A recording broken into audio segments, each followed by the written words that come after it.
Boa noite, queridos, queridas. A graça e a paz do Senhor Jesus seja com todos nós. Amém? Qual animal que representa a Páscoa, irmãos? Não é o coelho, não? É o coelho? Ah, ufa! Graças a Deus. Graças a Deus você corrigiu a tempo. E por incrível que pareça, essa semana, perguntando para uma professora, eu já gosto dessa época para mandar também, né, sobre a Páscoa. Tenho contato de vários professores. E aí eu perguntei qual coelho que representa a Páscoa. E qual coelho, qual animal. E aí ela respondeu, coelho. Aí eu pensei, Jesus. Aí eu fui explicar para ela, né, que não é o coelho, é o cordeiro. E até eu tenho dado sugestão também para as professoras, diretoras, de fazer... Tinha uma escola em Goiânia que fazia, uma escola confessional chamada Escola Atos. Em vez de fazer o desenho para as crianças lá, tal, sobre o coelho, fazia o cordeiro. Então, já que quer fazer o coelho, mas faz o cordeiro e conta a história verdadeira da Páscoa, né? Nas escolas também. E você que quer levar um bonequinho do cordeirinho, ó, olha aí, ó. Nossas irmãs do Pronace, depois do culto você procura ela. Você levar aí, tem aqui o bonequinho com lápis e tem esse aqui também, o cordeirinho. Olha que beleza. Então, depois do culto, procura aí as nossas irmãs, né? Nosso chamunhão. Abra sua Bíblia lá em Marcos, capítulo de número 15. Vamos então, Marcos, capítulo 15, verso 22, diz a palavra do Senhor. E levaram Jesus para o Gólgota, que quer dizer lugar da caveira. Deram-lhe a beber vinho com mirra, ele, porém, não tomou. Então o crucificaram e repartiram entre si as vestes dele, lançando-lhe sortes para ver o que levaria cada um. Era a 3ª hora quando o crucificaram. E por cima estava em epígrafe a sua acusação, o Rei dos Judeus. Com ele crucificaram 2 ladrões, um à sua direita e outro à sua esquerda. E cumpriu-se a escritura que diz, com malfeitores foi contado. Os que iam passando blasfemavam dele, meneando a cabeça, dizendo, tu que destróis o santuário, em 3 dias o reedificas, salva-te a ti mesmo, descendo da cruz. De igual modo, os principais sacerdotes com os escribas, escarnecendo entre si, diziam, salvou os outros, a si mesmo não pôde salvar-se. Desça agora da cruz o Cristo, Rei de Israel, para que vejamos e creiamos. Também os que com ele foram crucificados o insultavam. Chegada a hora 6ª, houve trevas sobre toda a terra até a hora 9ª. A hora 9ª, clamou Jesus em alta voz. Eloi, Eloi, lama sabachthani, que quer dizer, Deus meu, por que me desamparastes? Alguns do que ali estavam ouvindo isto diziam, vede, chama por Elias. E um deles correu a embebedar uma esponja em vinagre e pondo na ponta de um caniço, deu-lhe de beber, dizendo, deixai, vamos ver se Elias vem tirá-lo. Mas Jesus, dando um grande brado, expirou. E o véu do santuário rasgou-se em 2 partes, de alto a baixo. O centurião, que estava em frente dele, vendo que assim expirara, disse, verdadeiramente este homem era o Filho de Deus. E estavam ali também algumas mulheres observando de longe, entre elas Maria Madalena, Maria mãe de Tiago menor e de José e Salomé, os quais, quando Jesus estava na Galileia, o acompanhavam e o serviam, e além destas, muitas outras que haviam subido com ele para Jerusalém. Amém. Feche seus olhos e peça a Deus que fale ao seu coração através da sua palavra. Oh Deus querido, obrigado, Senhor, pela graça de podermos nos reunir para ouvirmos a palavra do Senhor. Abra os nossos ouvidos espirituais, abra o nosso coração para recebermos a mensagem do Senhor. E que essa mensagem, ó Deus, venha transformar as nossas vidas, convertendo aqueles que precisam de conversão e santificando, ó Deus, a vida de todos nós. Assim eu te peço e te agradeço, no nome e por amor do Senhor Jesus Cristo. Amém. Amém. Queridos, todos os textos da palavra de Deus merecem nossa reverência e respeito. E os textos que falam da morte, da crucificação do nosso Senhor e Salvador Jesus Cristo, creio eu que mais ainda merecem toda a nossa reverência e o nosso respeito. Nessa mensagem desse texto aqui, a partir do versículo 22, o Senhor Jesus, ele é levado a um lugar sombrio para que nós fôssemos levados a um lugar de glória. No versículo 23, o Senhor Jesus recusou que a sua dor fosse aliviada para que nós fôssemos livres da dor e do sofrimento eterno. No versículo 24, o Senhor aceitou ser despido para que nós fôssemos revestidos. No versículo 25, o Senhor aceitou a crucificação para que nós recebêssemos a glorificação. No versículo 26, o Senhor Jesus deixou a sua realeza para que nós fôssemos feitos príncipes e princesas do reino de Deus. Dos versículos de 27 a 28, o Senhor Jesus aceitou ser contado entre os malfeitores, para que nós fôssemos contados entre os benfeitores, entre os bem-aventurados. Os versículos de 29 a 32, o Senhor Jesus aceitou ser zombado, insultado, humilhado, para que nós fôssemos honrados. Nos versículos de 30 a 32, o Senhor não se salvou da morte na cruz, para que nós fôssemos salvos. E eu quero, amados, falar hoje sobre as últimas 3 horas do Senhor Jesus na cruz e a reação das pessoas diante da cruz de Cristo. As últimas 3 horas e a reação das pessoas que estavam ali vendo Jesus Cristo crucificado.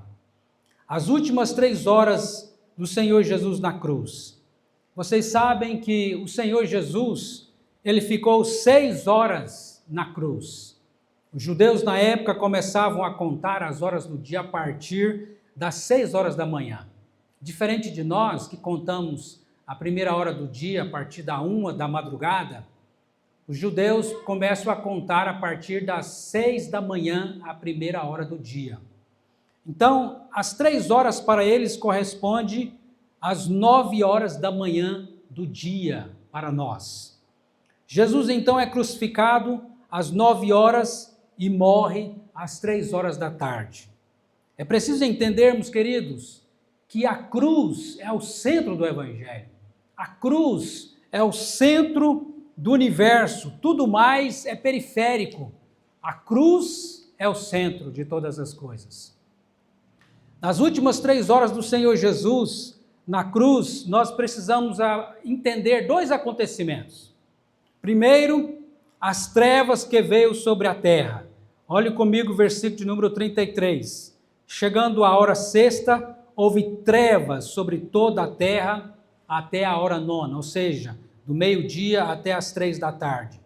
E outro acontecimento que nós precisamos entender sobre essas últimas 3 horas do Senhor Jesus Cristo na cruz, são as palavras dele, quando ele diz, Deus meu, por que me desamparaste? Nós vemos aqui no versículo 34, à 9ª hora, clamou Jesus em alta voz, Eloi, Eloi, lama sabachthani, que quer dizer, Deus meu, por que me desamparastes?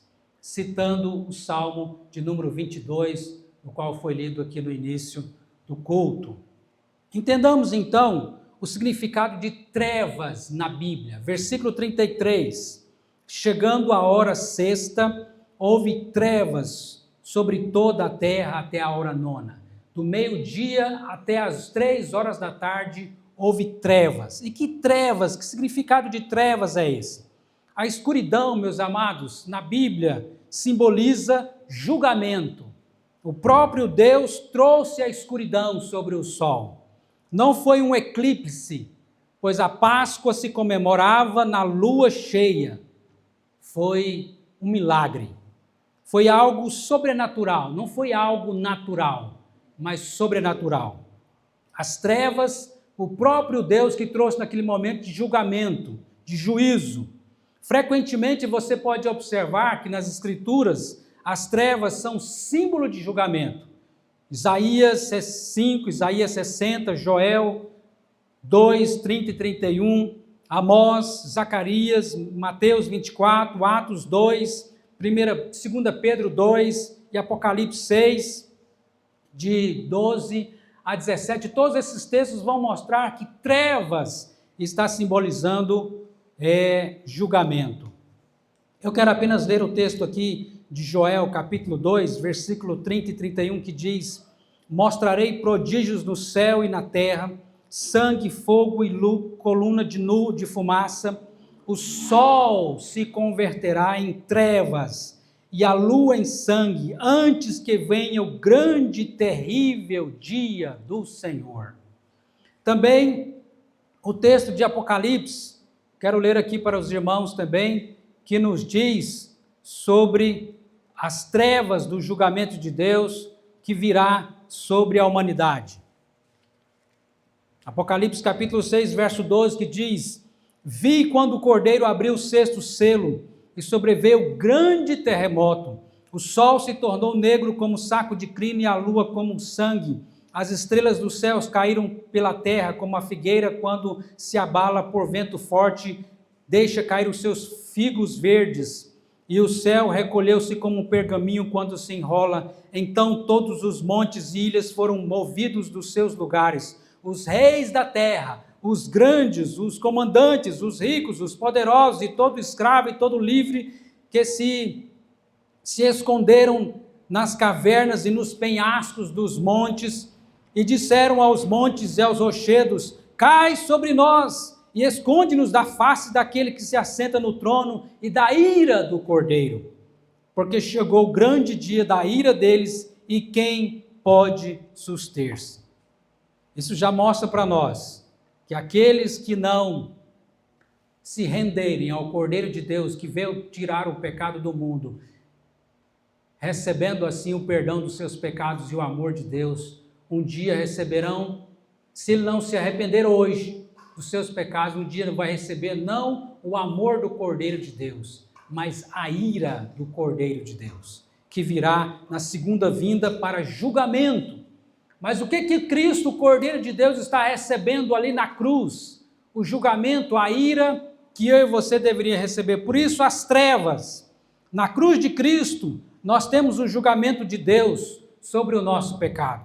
Sua ira consumindo-se no coração de Jesus, para que Ele, como nosso substituto, como nosso representante, assumindo o nosso lugar, pudesse sofrer a agonia mais intensa, a aflição mais indescritível e o desamparo do isolamento mais terrível.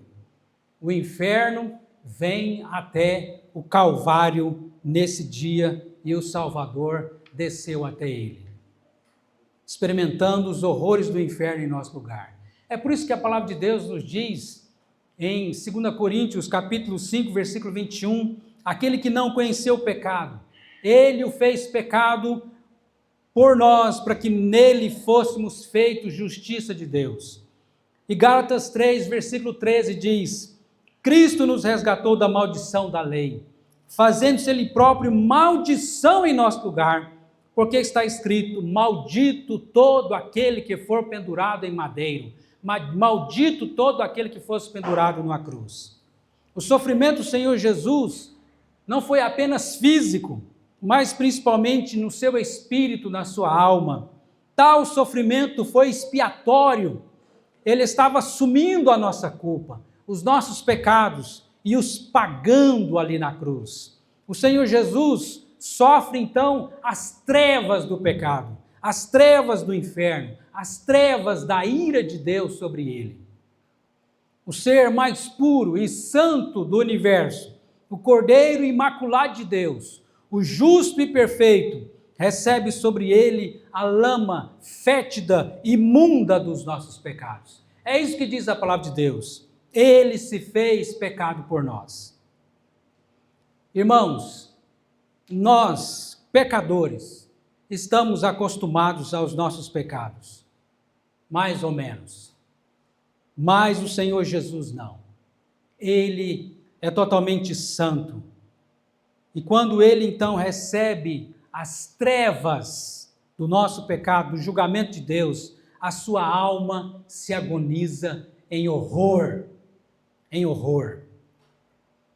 Pense agora em todos os pecados que você já cometeu, em todos os pecados que você ainda vai cometer, lançados sobre a pessoa do Filho de Deus, o Senhor Jesus Cristo. É isso que está acontecendo ali na cruz.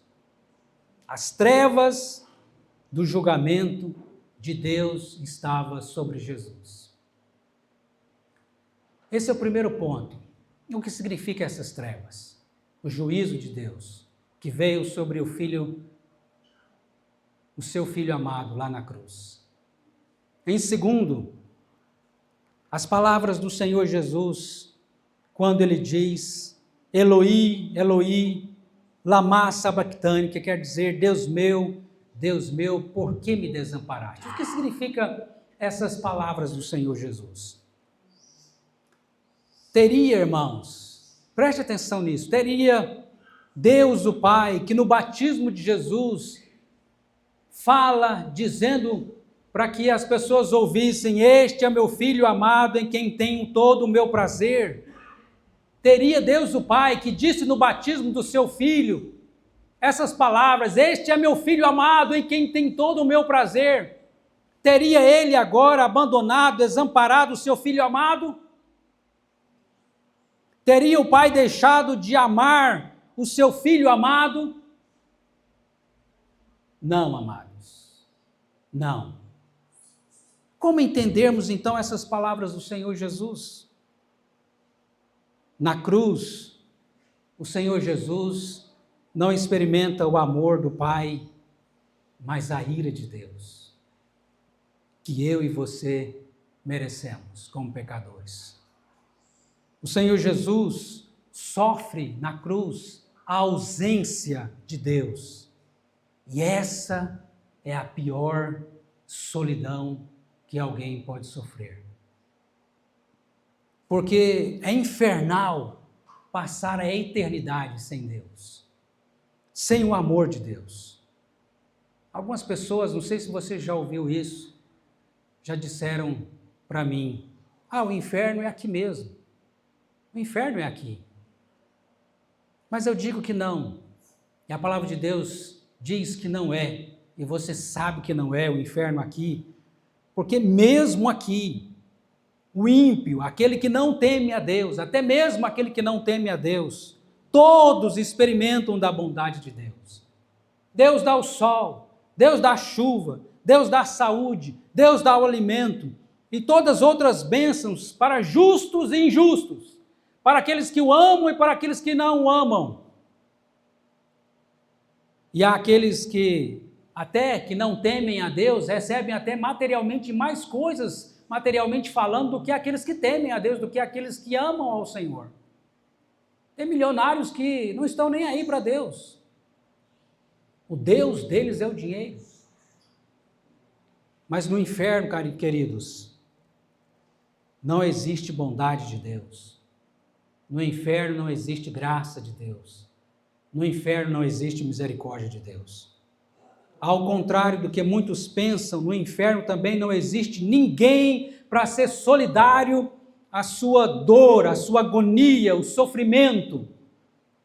Será uma multidão só.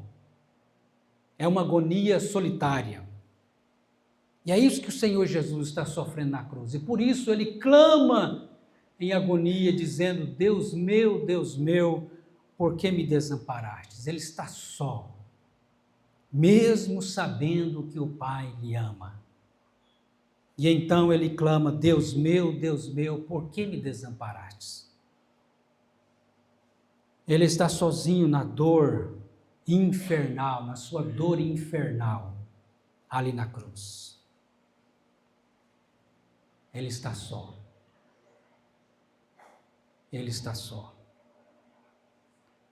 A dor da zombaria, a dor da humilhação, a dor do escárnio não foi maior do que a dor do silêncio de Deus, de estar sozinho. E do meio-dia às 3 horas da tarde não se ouve uma só palavra do Senhor Jesus na cruz. O Cordeiro de Deus sofre a mais intensa dor do juízo e da ira de Deus sobre ele.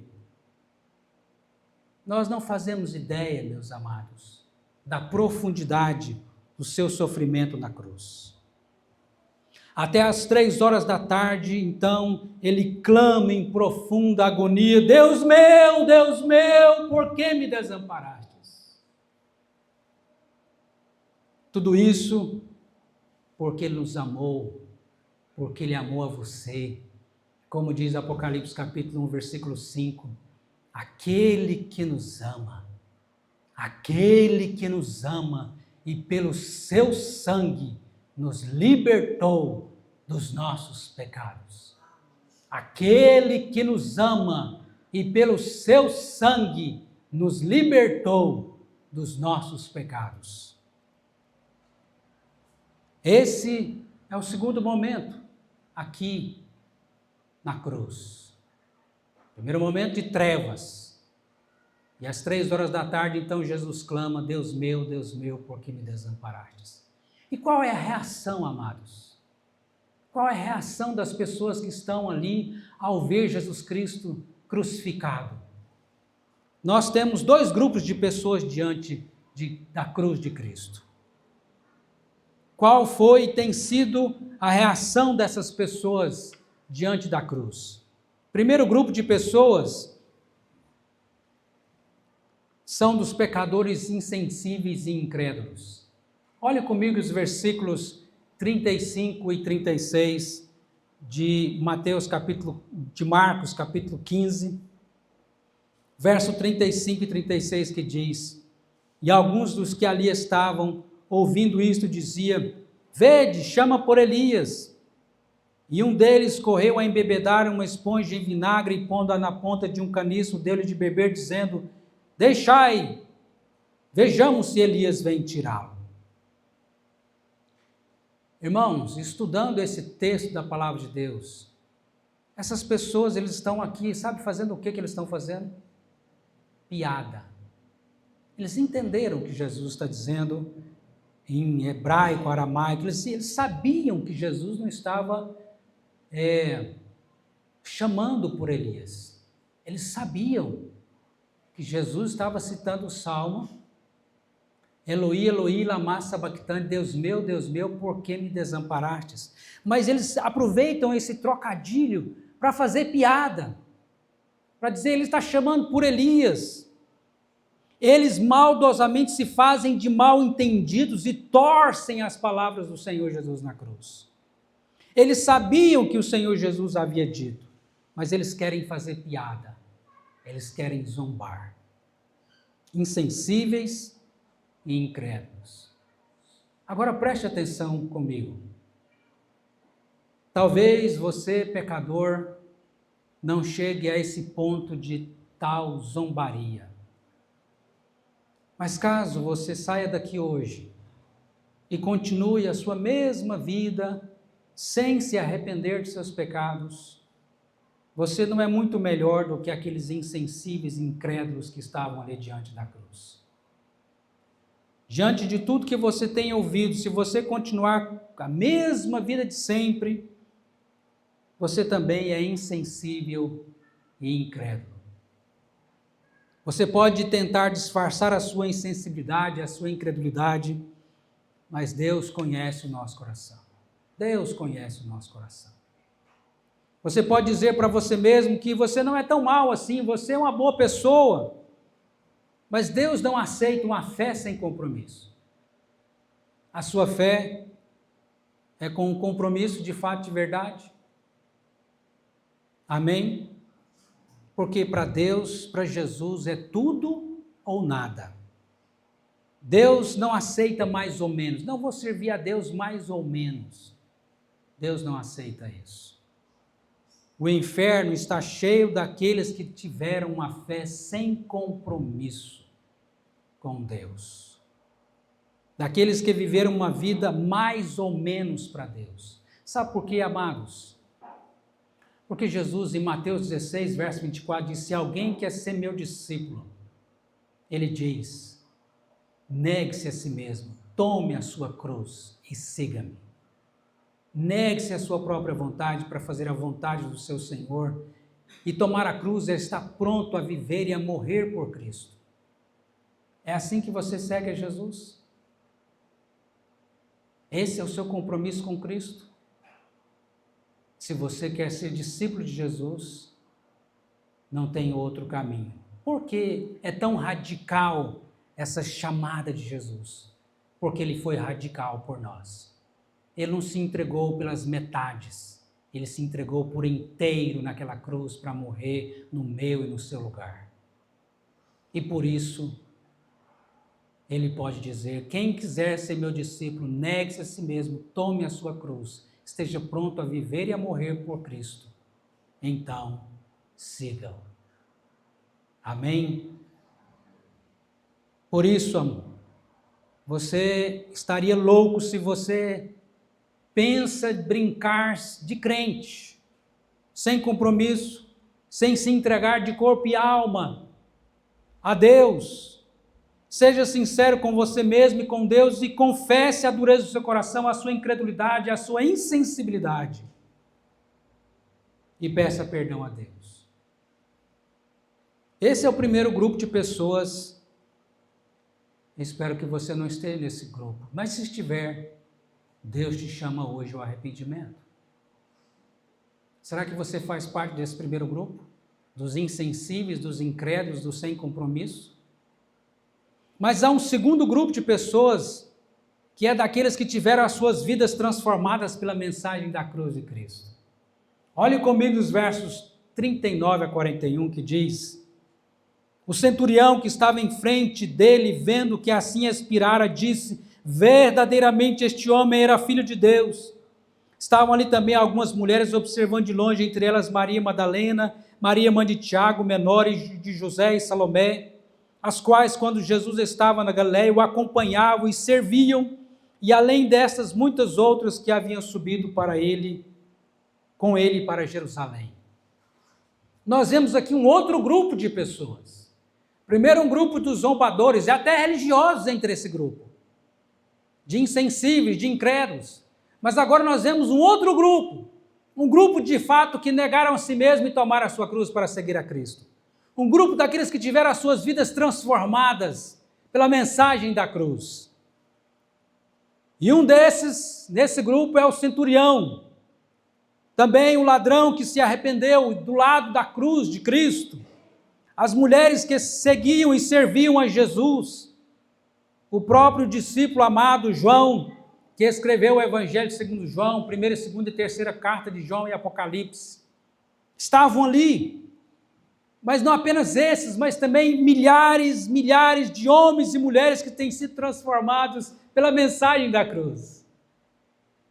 Eu espero que você seja uma dessas pessoas que podem dizer, como centurião romano: verdadeiramente este homem era filho de Deus.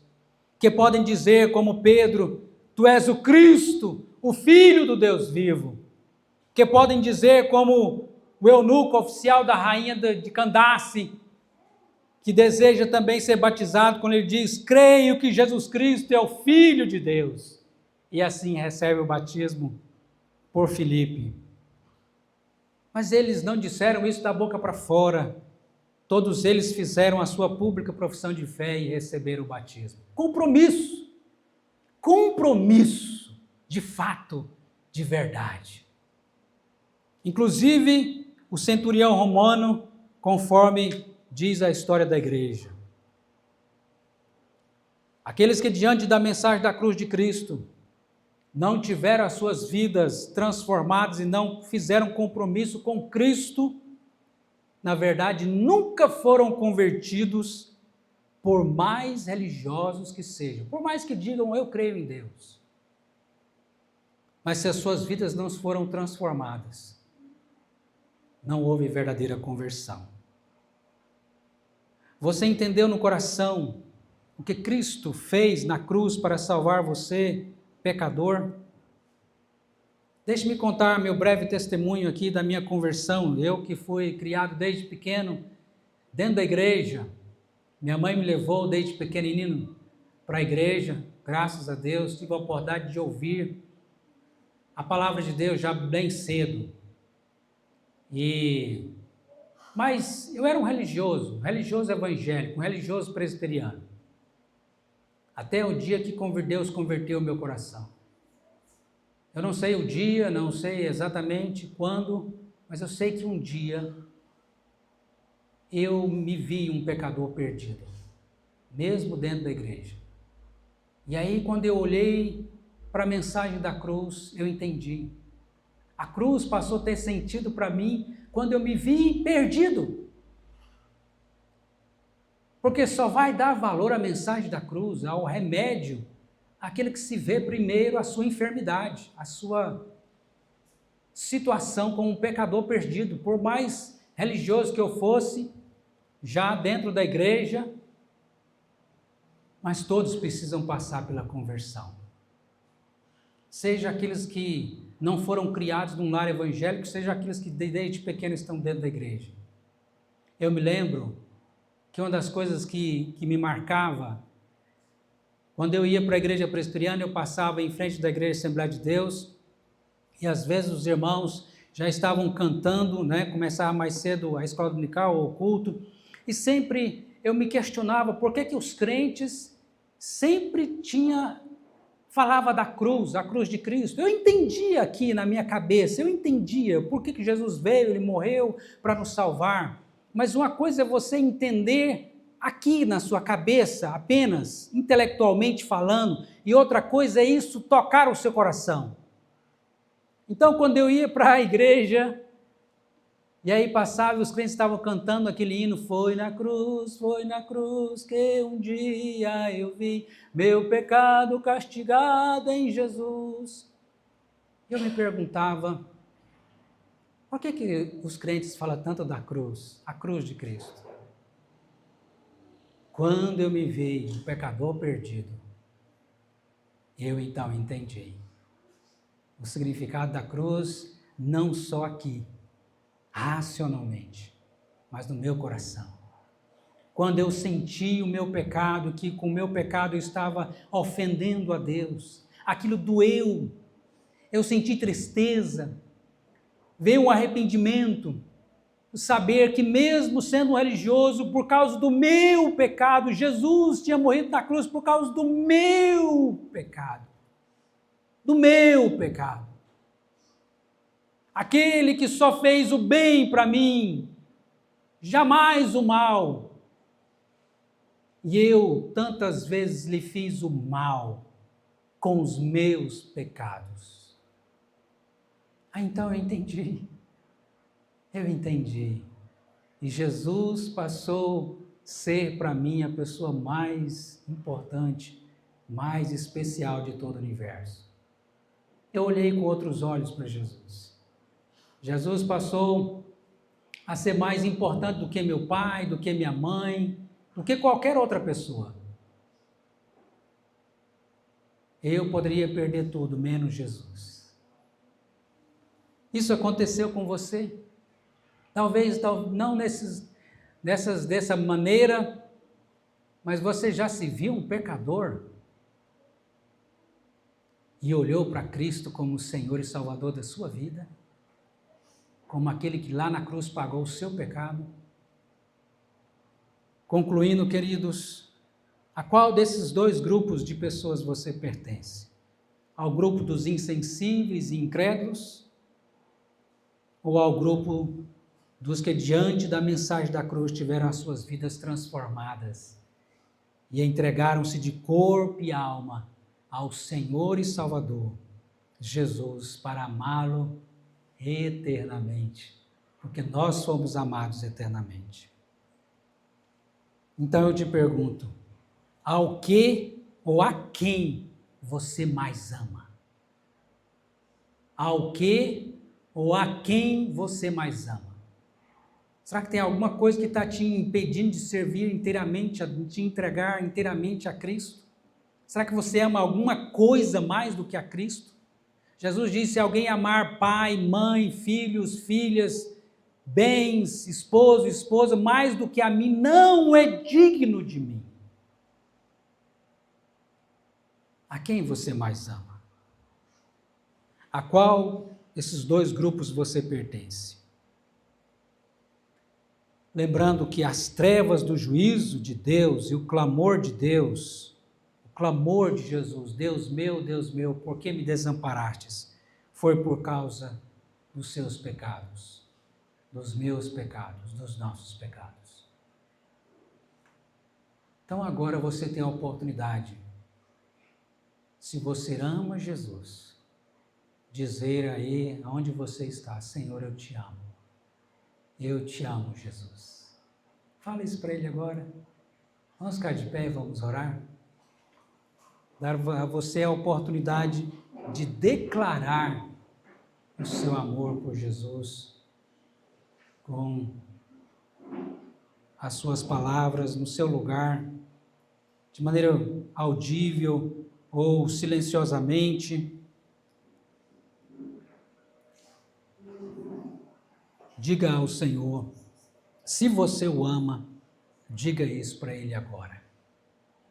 E diga para Ele: Senhor, aumenta o meu amor. Eu quero me entregar mais ao Senhor, mais a Ti, mais a Ti. Os meus pensamentos, os meus sentimentos, as minhas ações, mais ao Senhor. Viver mais para Ti.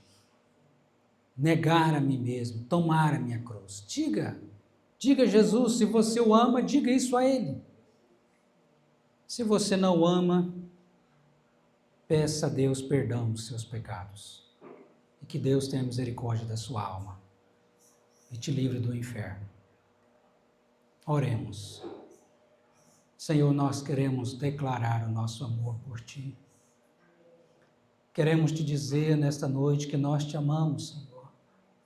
Eu te amo, ó Jesus, meu Senhor, meu Salvador, meu Redentor, amado da minha alma. Ó Deus, o meu amor é tão pequeno, tão fraco, mas o Teu amor é tão perfeito, eterno, incondicional por mim, por nós. Aquele que nos ama e pelo Seu sangue nos libertou dos nossos pecados. Aumenta o meu amor, aumenta o nosso amor por Ti, Senhor. Porque nós Te amamos, porque o Senhor nos amou primeiro. Ó Deus, que todos que agora declaram o seu amor por Ti, dai-nos a graça de negar a nós mesmos, de tomar a nossa cruz, dia após dia, e Te servir, ó Deus, com fervor, como o Senhor é digno. Aqueles, ó Deus, aqui que necessitam de conversão, que o Senhor conceda a graça do arrependimento dos pecados e uma fé verdadeira, genuína em Jesus como Senhor e Salvador das suas vidas, ó Pai. Ó Deus, tende misericórdia. Assim nós Te pedimos e oramos agradecidos em nome de Jesus.